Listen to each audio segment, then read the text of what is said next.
Hello guys, welcome to light study. So आज हमारा topic है डाटा टाइप क्या होता है सी में। तो जैसे कि मैंने कल आपको बताया था कि डाटा टाइप क्या होता है कि एक जो क्या करता है किसी डाटा को रिप्रेजेंट करने के लिए हम यूज़ करते हैं एक डाटा टाइप। ठीक है, जैसे हमने कल एक कंसेप्ट पता वेरिएबल।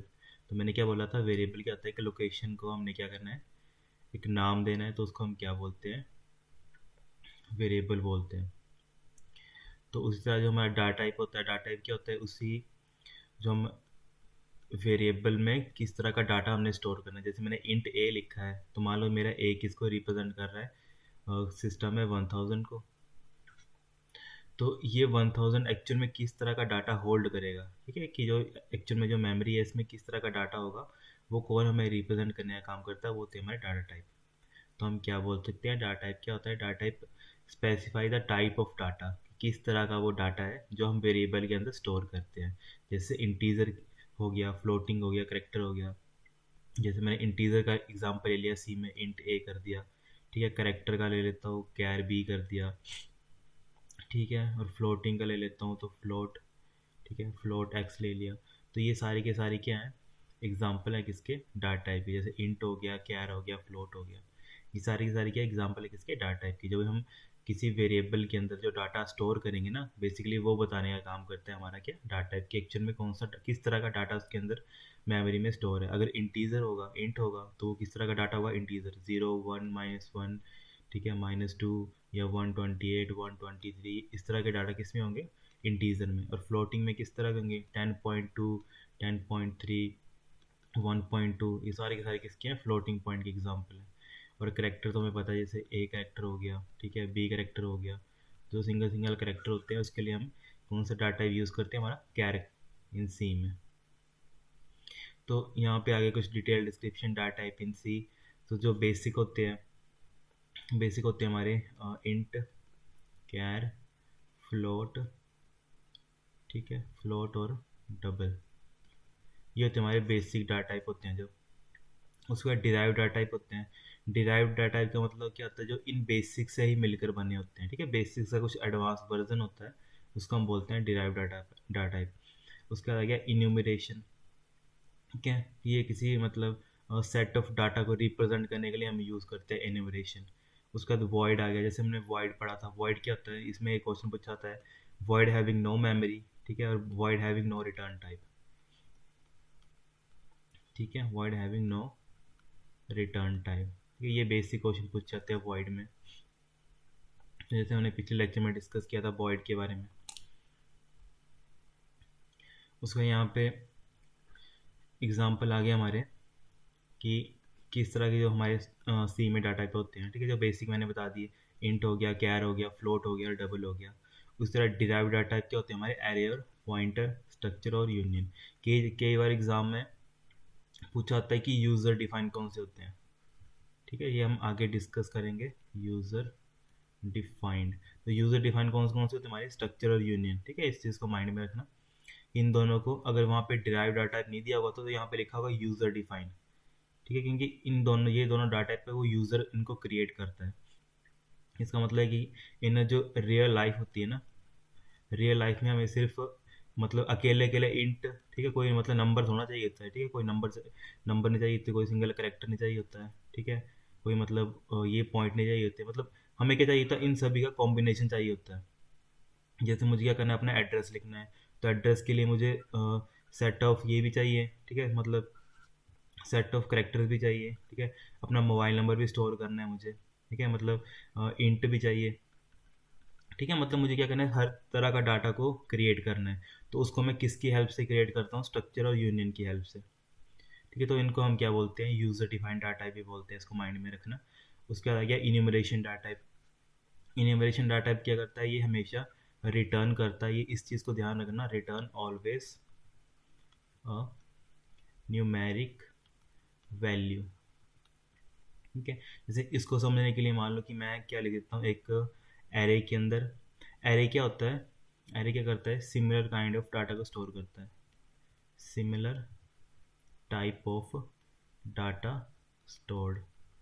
ठीक है, कलेक्शन बोल रहे हो उसको आप, ठीक है, कलेक्शन ऑफ, बेसिक इसकी फुल फॉर्म होती है collection of similar type of data ठीक है, उसको क्या बोलते हैं, हम एरे बोलते हैं। जैसे मैं एग्जांपल ले लेता हूँ, एरे ऑफ 10। ठीक है, ये इसका सिंटैक्स है, तो इसके अंदर मैं डाल देता हूँ। अब यहाँ पे सबसे पहले मुझे क्या लिखना पड़ेगा, इसका डाटा टाइप। तो मान लो मैं इंटीजर का स्टोर करना चाहता हूँ, तो मैं क्या कर देता हूँ, इंट लिख देता हूँ। तो यहाँ पे मैं वैल्यू क्या लिख दूंगा, 10 20 30 40 50 60 70 80 90 और 100। ठीक है, ये कितने हो गए, टोटल 10 हो गए। तो ये 10 क्या डिनोट करता है कि मेरी मेमोरी कितनी है टोटल।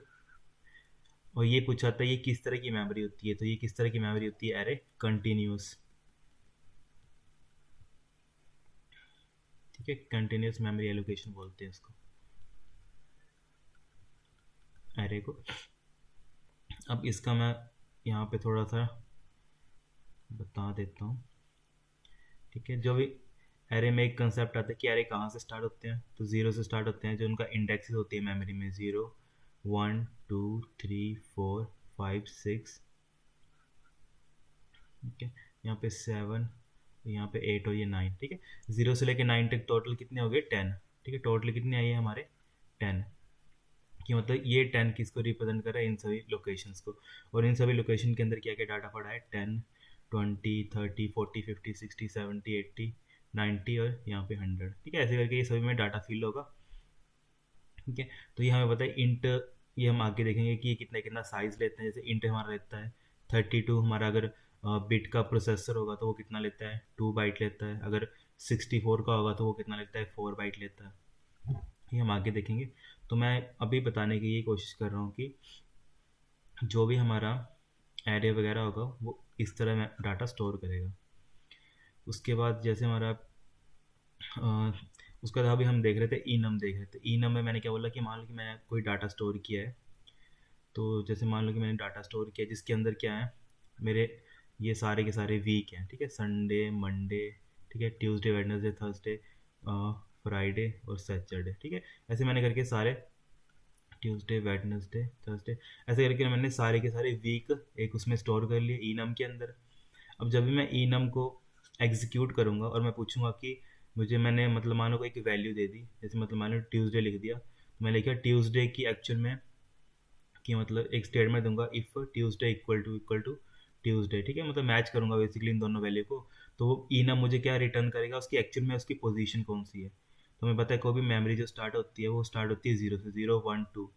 पर एक्चुअल में इन ह्यूमन के अकॉर्डिंग ये कौन सा नंबर है, थर्ड नंबर है। तो मुझे क्या करना पड़ेगा, जो भी नंबर होगा उसमें +1 करना पड़ेगा। ठीक है, क्योंकि अगर मान लो मैंने यहाँ पे संडे लिखा था, तो संडे के लिए मेरे को 0 + 1 करना पड़ता, तो एक्चुअल में 1।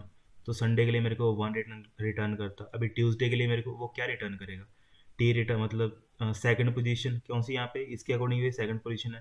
तो ह्यूमन के अकॉर्डिंग कौन सी पोजीशन है, ये थर्ड पोजीशन है। क्योंकि हम ऐसे पढ़ते हैं ना, 1 2 और 3, हम 0 से काउंटिंग स्टार्ट नहीं करते, हम करते हैं 1 2 3 से। तो हमारे अकॉर्डिंग 3 है।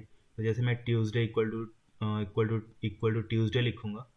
ठीक है, ट्यूसडे इक्वल टू ट्यूसडे, तो मेरे को वो क्या मतलब इंटीजर वैल्यू रिटर्न करेगा। तो मेरे को क्या रिटर्न करेगा, 3 रिटर्न करेगा। ठीक है, इन सभी को हम आगे बेसिकली डिटेल में देखेंगे ये होते हैं एक्चुअल में। उसके बाद आ गया वॉइड। ठीक है, वॉइड में वही कि ये 0 बाइट लेता है और इसका कोई रिटर्न टाइप नहीं होता है, नो रिटर्न टाइप। ठीक है, इसमें ये क्वेश्चन पूछे जाते हैं वाइड में। उसके बाद हमारा नेक्स्ट टॉपिक आ गया, जैसे बेसिक डाटा टाइप होते हैं। कि बेसिक डाटा टाइप क्या होते हैं, इंटीजर बेस्ड होते हैं, फ्लोटिंग बेस्ड होते हैं। ठीक है, सी लैंग्वेज दोनों के दोनों मतलब साइंड और अनसाइंड लिटरल। ठीक है, मतलब दोनों साइंड और अनसाइंड वैल्यूज़ को सपोर्ट करता है। ठीक है, अब यहाँ पे ये देखो जो हमारे यहाँ पे लिखा है, the memory size of a basic data type may change according to 32 और 64 बिट ऑपरेटिंग सिस्टम। ठीक है, जो मैंने आपको बता दिया कि अगर इंट की जगह लिखा था इंट का 4 बाइट साइज दिया होता है, की जगह 2 बाइट दिया होता है, वो किसके ऊपर डिपेंड करता है कि उसका आर्किटेक्चर कितना है, 32 बिट का है कि 64 बिट का उसका ऑपरेटिंग सिस्टम है। ठीक है, तो उसके बाद जैसे नेक्स्ट आ गया हमारा यहाँ पे 32 बिट आर्किटेक्चर के अकॉर्डिंग यहाँ पे इसके डाटा टाइप दे रखे हैं और उसकी वैल्यूज़ और रेंज दी हैं कि और कितनी कितनी वो मेमोरी लेता है। जैसे हमारा सबसे पहले आ गया कैर। ठीक है, कैर किस तरह का डाटा होल्ड करता है, करेक्टर का। ये कितना मेमोरी में साइज लेता है, 1 बाइट लेता है। और इसकी रेंज कहाँ से कहाँ तक चलती है, -128 से लेके 127 तक। इसको मेमोराइज कर लेना वैल्यूज़ को, ये पूछी जा सकती हैं। उसके बाद आ गया साइंड कैर। साइंड कैर और कैर में कोई डिफरेंस नहीं है, क्योंकि जो हमारा साइंड कैर है वो मतलब इन द फॉर्म ऑफ कैर ही, कैर की तरह ही वैल्यू और उसकी जो रेंज होती है वो एग्जैक्टली सेम होती है। वो जो हमारा अनसाइंड कैर होता है ना, इस अनसाइंड का मतलब होता है कि इसमें कोई भी नेगेटिव वैल्यू नहीं आएगी रेंज की, ठीक है। मेमोरी तो उतनी लेगा। वो जो ये रेंज होगी ये कहाँ से स्टार्ट होगी, 0 से लेके 255 तक। अगर आपको ये रेंज याद ना रहे अनसाइंड की, तो आपने क्या करना है, 128 प्लस 127 कर लोगे, ठीक है, तब भी आपका कितना आएगा, 255 आएगा, ठीक है। तो ये आएगा 0 से लेके 255 तक, इसकी क्या आ जाएगी, रेंज आ जाएगी, ठीक है। अगर आपको अगर ये रेंज याद ना रहे कि ये रेंज कहाँ तक लास्ट तक चलती है, तो आपको क्या करना है, आपको अगर साइंड की या फिर करेक्टर की याद है तो आपको क्या करना है, इन दोनों को सम अप करना है। सम अप करने के बाद 0 से लेके 255 जो भी इन दोनों का सम आएगा वो क्या होगी, इसकी एग्जैक्टली लास्ट की रेंज होगी अनसाइंड की। उसके बाद आ गया हमारा शॉर्ट। शॉर्ट कितना लेता है हमारा, 2 बाइट लेता है, ठीक है। शॉर्ट शॉर्ट हो गया, उसके बाद साइंड शॉर्ट हो गया, और एक होता है हमारा अनसाइंड शॉर्ट। इसमें क्या डिफरेंस, शॉर्ट और साइंड शॉर्ट तो एग्जैक्टली सेम ही होंगे। इनकी रेंज याद रखना, -32 768 से लेकर 32 767 तक इसकी रेंज चलती है। और ये मेमोरी में कितना लेते हैं, 2 बाइट्स लेते हैं, ठीक है। इसी की तरह एग्जैक्टली कौन सा होता है, हमारा इंट होता है, ठीक है। इंट इंट की रेंज और मेमोरी साइज इंट भी इतना लेता है, ठीक है, 32 बिट आर्किटेक्चर के अकॉर्डिंग, ठीक है। इसको माइंड में रखना। अभी हम किसके अकॉर्डिंग पढ़ रहे हैं, 32 बिट आर्किटेक्चर के अकॉर्डिंग। उसके बाद अनसाइंड में क्या होगा, अनसाइंड में मैंने वही बोला कि अनसाइंड होगा जहाँ पे भी, तो हमें क्या करना है, नेगेटिव और पॉजिटिव वैल्यू का सम अप करना है। और जब भी मतलब आंसर आएगा उसका, ठीक है, वो क्या होगी, उसकी रेंज होगी 0 से लेके जो भी इन दोनों का सम आएगा। जैसे इन दोनों का सम ये आएगा 65 535, ठीक है, इन दोनों का सम आएगा, वो उसकी क्या है, रेंज आ गई। ये कुछ मतलब ट्रिक्स हैं जिनके द्वारा आपको वैल्यूज़ को मतलब ऊपर की वैल्यूज़ याद करनी पड़ेंगी, नीचे की अनसाइंड की वैल्यूज़ को याद नहीं करना पड़ेगा। उसके बाद जैसे यहाँ पे आ गया हमारा इंट आ गया। इंट कितना लेता है, इंटीजर टाइप का डाटा स्टोर करता है, कितना लेता है मेमोरी में, 2 बाइट, ठीक है। ये अभी किसके लिए, 32 बिट आर्किटेक्चर के अकॉर्डिंग है ये, इसको माइंड में रखना। उसके बाद आ गया, अगर यहाँ पे 64 के अकॉर्डिंग पूछा होता तो 64 के अकॉर्डिंग यहाँ पे क्या था, 4 बाइट होता है इंट का साइज, ठीक है। तो ये इसकी उसकी रेंज आ गई -32,000 से लेके 32,768 से लेके 32,767 तक इसकी क्या रेंज आ गई। साइंड और इसमें कोई डिफरेंस नहीं, एग्जैक्टली वैल्यूज़ और मेमोरी सेम होंगी, ठीक है। अनसाइंड में मेमोरी सेम होगी, पर इसमें जो रेंज चलेगी वो चलेगी पॉजिटिव रेंज चलेगी, ठीक है। 0 से लेके इन दोनों का जो भी सम आएगा 65 535, अगर ऐसे याद कर सकते हो ऐसे याद कर लो, नहीं तो इसकी नहीं याद रहे तो इन दोनों का अगर रेंज याद है तो इन दोनों का सम कर लो, तो जो सम का रिजल्ट आएगा वो उसकी पॉजिटिव रेंज आएगी। उसके बाद आएगा शॉर्ट इंट आ गया। शॉर्ट इंट भी 2 बाइट लेगा, ठीक है, और ये भी एग्जैक्टली सेम ही रेंज में मेमोरी को मतलब सेम ही रेंज में चलेगा, नेगेटिव से पॉजिटिव की तरफ, ठीक है। साइंड शॉर्ट ये भी एग्जैक्टली सेम ही रहेगा, साइंड इंट शॉर्ट, ठीक है। ये सारे के सारे एग्जैक्टली सेम ही है। शॉर्ट हो गया, शॉर्ट इंट हो गया। जहाँ भी अनसाइंड शॉर्ट इंट आएगा वो लेगा 4 बाइट, मतलब 2 बाइट लेगा, ठीक है। 64 के अकॉर्डिंग लेगा 4 बाइट, ये वो वेरी करता है आर्किटेक्चर टू आर्किटेक्चर। और जो उसकी पॉजिटिव रेंज होगी वो 0 से लेके 65535 तक चलेगी। उसके आगे हमारा लॉन्ग इंट, ठीक है। इसमें इंपॉर्टेंट है ये ऐसे ऐसे क्वेश्चन पूछे जाते हैं एग्जाम में कि लॉन्ग इंट दिया होगा तो लॉन्ग इंट कितना साइज लेता है, वो लेता है हमारा 4 बाइट लेता है। और इसकी ये थोड़ी रेंज है, ये काफ़ी लंबी है मेमोराइज करने के लिए, ठीक है, इसको आपको याद करना पड़ेगा, ठीक है। उसके बाद आ गया साइंड लॉन्ग आ गया। साइंड लॉन्ग और लॉन्ग में कोई डिफरेंस नहीं है, दोनों ही 4 बाइट के होंगे, ठीक है। उसके बाद आ गया ये हमारा, ये इसकी रेंज चलती है पॉजिटिव। उसके बाद अनसाइंड आ गया। अनसाइंड में क्या है कि इन अनसाइंड का मतलब ये होगा कि जहाँ पे सिर्फ नेगेटिव वैल्यूज़ नहीं आएंगी, मतलब सिर्फ पॉजिटिव ही पॉजिटिव आएंगी, ठीक है। ये भी कितना रहेगा, 4 बाइट लेगा, पर जो इसकी रेंज आएगी वो चलेगी हमारी पॉजिटिव रेंज में। उसके बाद आ गया नेक्स्ट हमारा टॉपिक, उसका ये बच गया हमारे कुछ बेसिक, जैसे फ्लोट आ गया, डबल आ गया, लॉन्ग डबल आ गया, ठीक है। फ्लोट कितना लेता है हमारा, फ्लोट लेता है 4 बाइट, ठीक है। और जो हमारा डबल लेता है, तो डबल लेता है हमारा 8 बाइट, ठीक है। ये सारी की सारी आप जैसे याद कर लेना इनकी जो कितने कितने स्टोरेज लेती हैं। फिर ये पूछा था इसमें, ये इंपॉर्टेंट है कि जो लॉन्ग डबल है, तो लॉन्ग डबल कितना लेता है, 10 बाइट लेता है, ठीक है। ये इंपॉर्टेंट है इसमें। लॉन्ग बाइट हो गया, लॉन्ग इंट हो गया, ऐसी ऐसी पूछी जाती हैं कि लॉन्ग डबल कितना लेता है। उसके बाद नेक्स्ट टॉपिक आ गया हमारा, कीवर्ड्स क्या होते हैं, ठीक है। कीवर्ड्स क्या होते हैं कि जो भी हमारी रिजर्व वर्ड होते हैं। रिजर्व वर्ड समझते हैं ना, जो मतलब पहले से ही रिजर्व करके रखे हैं, ठीक है, जिनको हम अपने प्रोग्रामिंग में मतलब किसी वेरिएबल की जगह यूज़ नहीं कर सकते, ठीक है, किसी वेरिएबल या किसी आइडेंटिफायर की जगह यूज़ नहीं कर सकते, ठीक है, आइडेंटिफायर या वेरिएबल की जगह हम उसको यूज़ नहीं कर सकते, उनको हम क्या बोलते हैं, रिजर्व बोलते हैं, ठीक है। जैसे यहाँ पे लिखा है keyword is a reserve word, you cannot use it as a variable name या फिर कांस्टेंट नेम, ठीक है, इसकी जगह आप यूज़ नहीं कर सकते हो।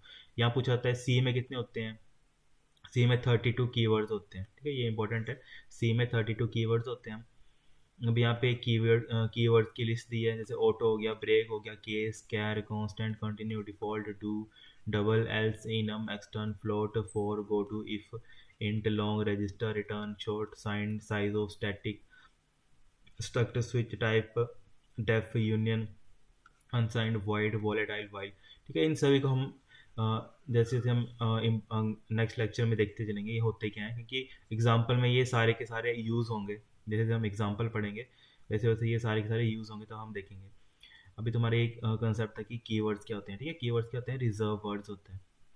ये पूछा होता है कितने होते हैं, 32 होते हैं। उसके बाद नेक्स्ट टॉपिक आ गया हमारा आइडेंटिफायर। आइडेंटिफायर क्या होता है कि जिसका हम क्या देते हैं किसी वेरिएबल या किसी चीज़ को, ठीक है, किसी वेरिएबल को, जैसे यहाँ पे एग्जांपल लिखा है, किसी वेरिएबल को या किसी फंक्शन को या एरे को या स्ट्रक्चर को या यूनियन को या लेबल को, उनको क्या करते हैं, रिप्रेजेंट करते हैं, ठीक है, उसको क्या बोलते हैं, आइडेंटिफायर। जैसे मैं लिख रहा हूँ इंट ए, ठीक है, तो ए क्या है यहाँ पे, आइडेंटिफायर, ठीक है, तो आइडेंटिफायर है, तो आइडेंटिफायर को हम क्या बोल सकते हैं कि आइडेंटिफायर को कुछ लिखने के रूल्स होते हैं, ठीक है। मैं ऐसे सिंपली ऐसे नहीं लिख सकता हूँ इंट टू ए, ठीक है, कि मैं मान लो कि वेरिएबल का कुछ भी नाम लिख सकता हूँ, ठीक है, इसको मतलब अभी आइडेंटिफायर की तरह समझो कि आइडेंटिफायर का मैं कुछ भी नाम दे सकता हूँ।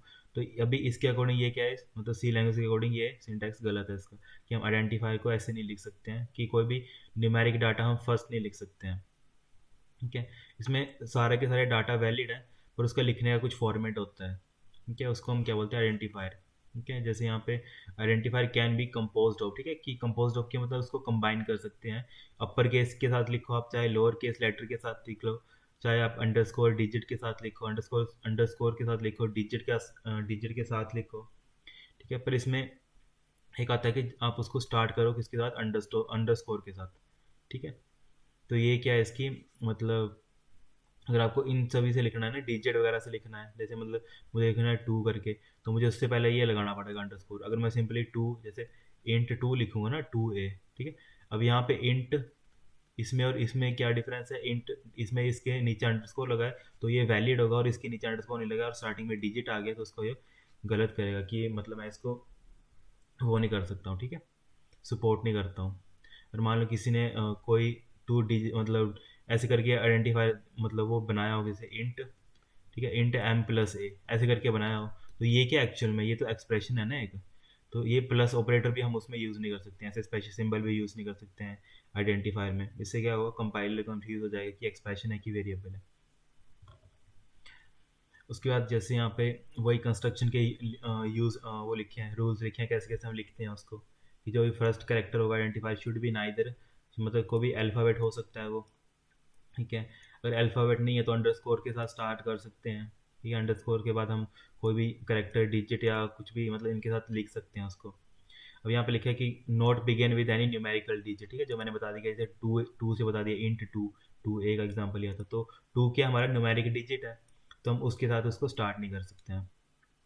और आइडेंटिफायर दोनों ही लिख सकते हैं, upper case and lower case में, ठीक है, ये दोनों के दोनों अलग होंगे। अब इसका मतलब क्या हुआ, जैसे मैं लिखता हूँ, जैसे मैं लिख देता हूँ इंट, ठीक है, इंट ए लिख देता हूँ, और दूसरा एग्जांपल ले लेता हूँ इंट ए, ठीक है। अब सी हमारी क्या केस सेंसिटिव लैंग्वेज है, तो इसके अकॉर्डिंग ये ए और ये ए दोनों डिफरेंट डिफरेंट है, एक नहीं है, ठीक है, ये दोनों के दोनों डिफरेंट डिफरेंट है, इस चीज़ को ध्यान में रखना। उसके बाद नेक्स्ट आ गया, ठीक है, कॉमा और जो मतलब ब्लैंक स्पेसेस हैं ये मतलब स्पेसिफाई नहीं कर सकते हम आइडेंटिफायर के साथ, ठीक है। उसके बाद यहाँ पे लिखा है कि ये इंपॉर्टेंट है यहाँ पे कि जो हमारे आइडेंटिफायर की लेंथ है ना वो 31 करेक्टर से ज़्यादा नहीं होनी चाहिए, ठीक है, ये इंपॉर्टेंट है यहाँ पे, कि यहाँ पूछा होता है कि मैक्सिमम कितनी लेंथ चलती है, तो 35 करेक्टर तक की चलती है उसकी लेंथ आइडेंटिफायर की, कि जब हम वेरिएबल का नाम देते हैं ना बेसिकली, तो उसकी मैक्सिमम लेंथ कितनी चलती है, 31 कैरेक्टर तक चलती है। उसका यहाँ पे एग्जाम्पल ये हो इन्होंने, ठीक है, एग्जाम्पल देख लो आप।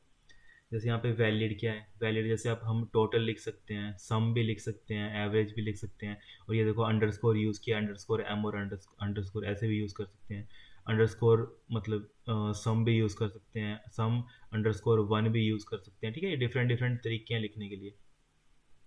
अब देखो ये सारे के सारे क्या वैलिड है कि मतलब इस तरीके से हम लिख सकते हैं, पर कुछ इनवैलिड भी हैं, जैसे मैंने आपको पहले बता दिया 2a, यहाँ पे ऐसे निकला है 2 सम लिखा है, ठीक है, तो क्योंकि 2 क्या है, एक न्यूमेरिकल डिजिट है, तो इससे पहले अगर ये डैश मतलब अंडरस्कोर लगा था तब ये वैलिड होता, पर अभी ये क्या है, इनवैलिड है, क्योंकि ये स्टार्टिंग में क्या लगा है इसके 2।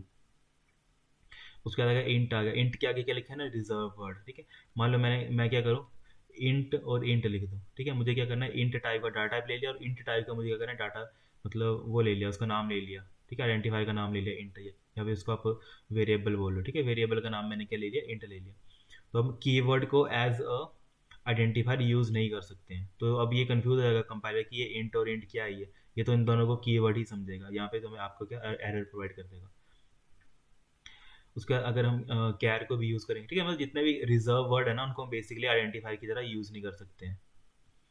उसके आगे एम प्लस है, जैसे मतलब मैंने एग्जांपल लिया था इंट, जैसे मतलब एम प्लस एन लिया है इसने, ठीक है, एम प्लस एन, तो अब ये क्या है, बीच में प्लस का साइन है, तो प्लस क्या अगर ऑपरेटर रहेगा, ठीक है, अर्थमेटिक ऑपरेटर है, तो ये क्या काम करता है कि बताने का काम करता है कि इन दोनों में क्या ऑपरेशन परफॉर्म हो रहा है।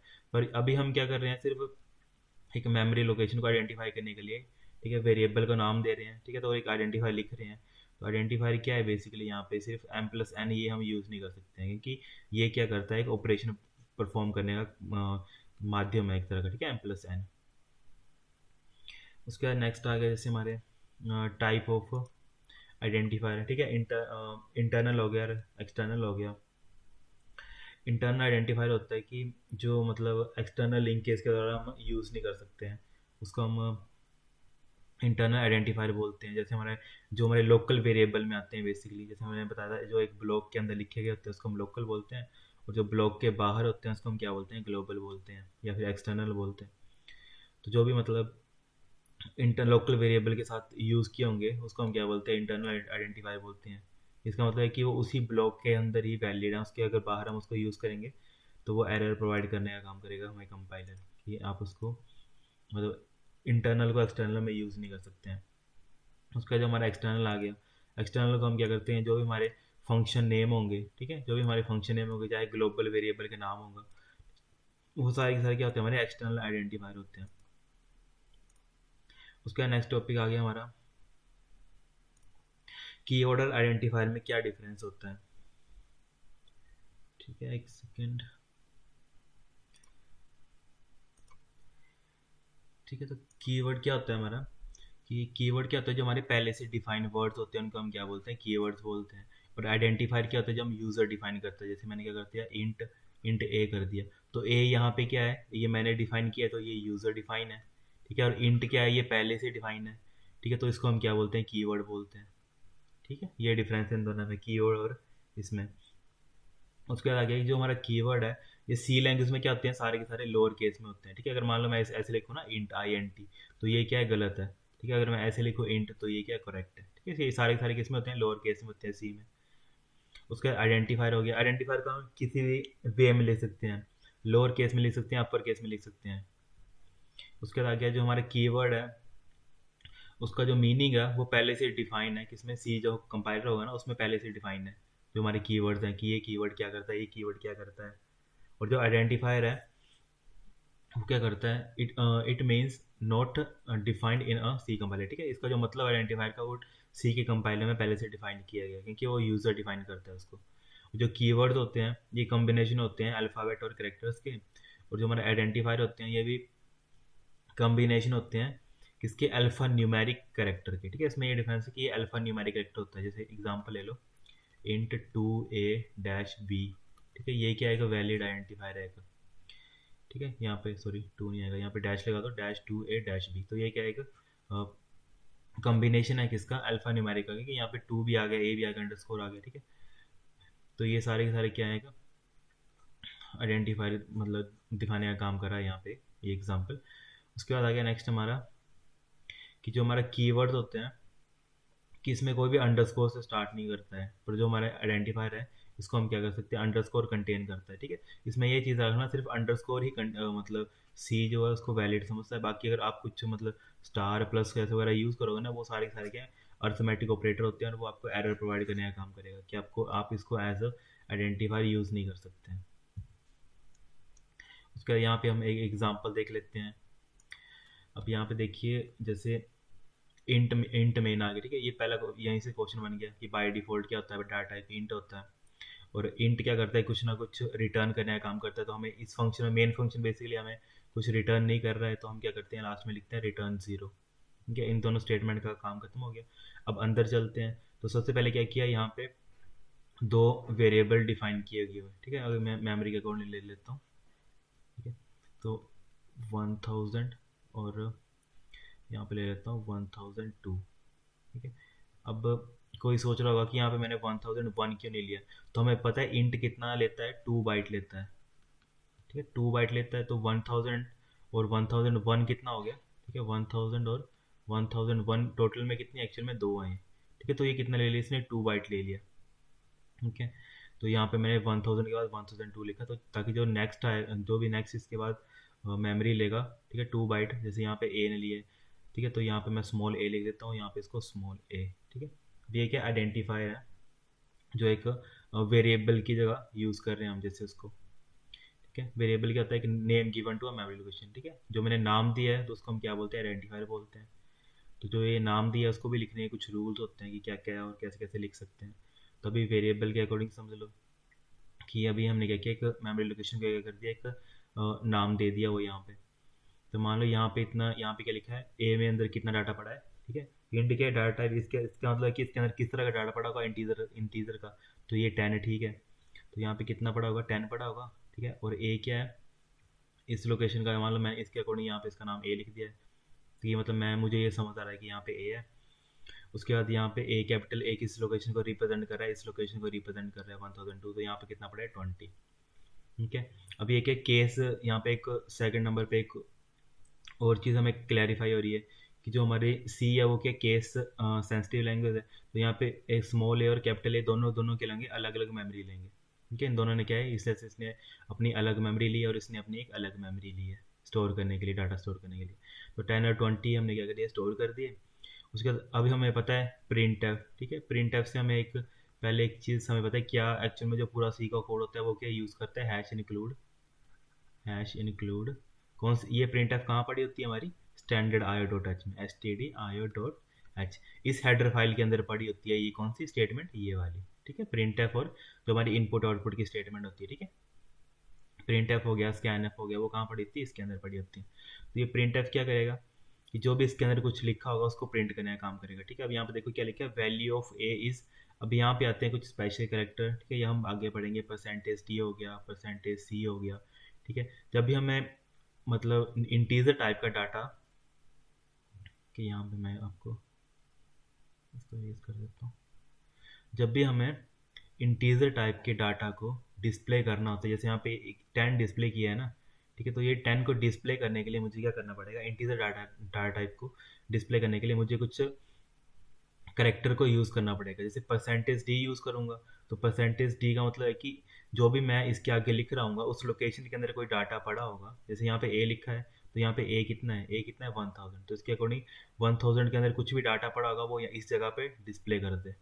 ठीक है, तो यहाँ पे क्या कर दिया, वैल्यू ऑफ ए इज़, जैसे यहाँ लिखा है वैल्यू ऑफ ए इज़ 10। ठीक है, तो ये 10 कहाँ से आया, जो ये परसेंटेज डी है ये इस चीज़ को बताने का काम कर रहा है कि जो इसके आगे कोई भी एक मतलब मेमोरी का लोकेशन का एड्रेस दिया होगा या उसके अंदर कुछ भी डाटा है, उसको यहाँ पे क्या करें, बेसिकली डिस्प्ले करते हैं।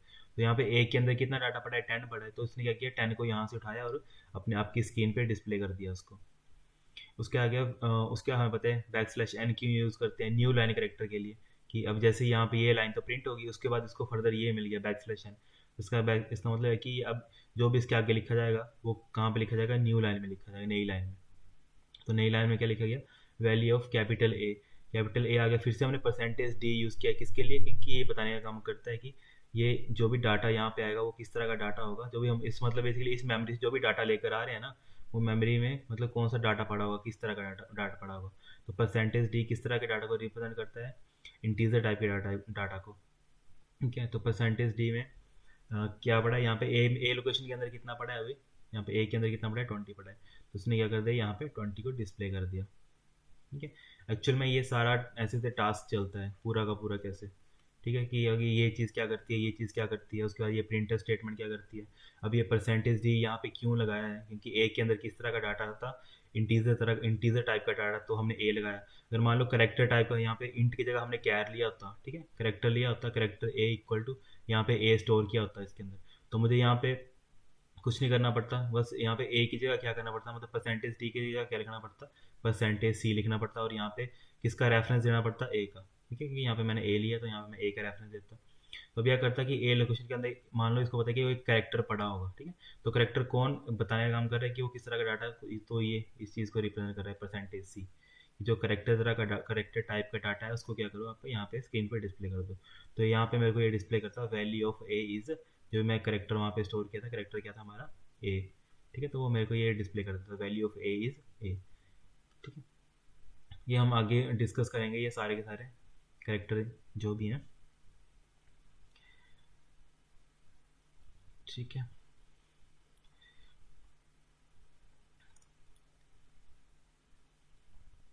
उसके बाद आगे हमारा नेक्स्ट टॉपिक आता है हमारा ऑपरेटर क्या होते हैं। ठीक है, ऑपरेटर का भी मैं आपको इंट्रो दे देता हूँ, उसके बाद हमें इसको नेक्स्ट लेक्चर में देखेंगे।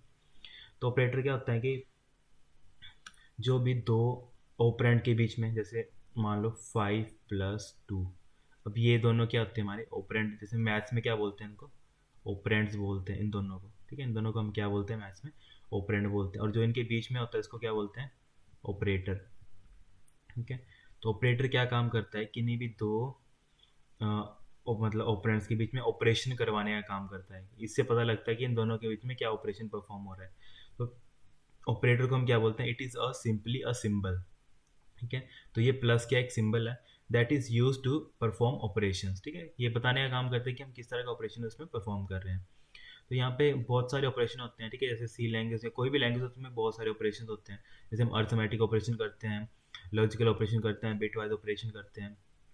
ठीक है, इसी से हमें एक कंसेप्ट आता है कि कौन सा जो एक सीपीयू का पार्ट है जो ये सारे सारे ऑपरेशन करता है, तो अर्थमेटिक लॉजिक यूनिट करता है, ये सारे सारे ऑपरेशन परफॉर्म करता है।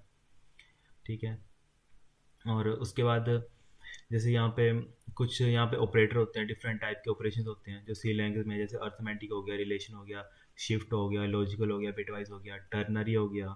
ठीक है, इंपॉर्टेंट है ये टर्नरी। उसके बाद असाइनमेंट ऑपरेटर हो गया, और उसके बाद कुछ आते हैं मिसलेनियस ऑपरेटर्स। ठीक है, इन सभी को हम नेक्स्ट लेक्चर में पूरे डिटेल में देखेंगे कि ऑपरेटर्स, अर्थमेटिक ऑपरेटर्स में क्या आता है, रिलेशनशिप में क्या आता है। ठीक है, तब तक आपको कुछ डाउट होगा तो आप मुझे वहाँ पे कमेंट करना। ठीक है, कुछ भी डाउट हो गया आप मुझे कमेंट करना।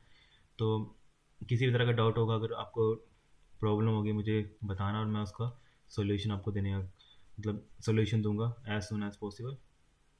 ठीक है, thank you, have a great day.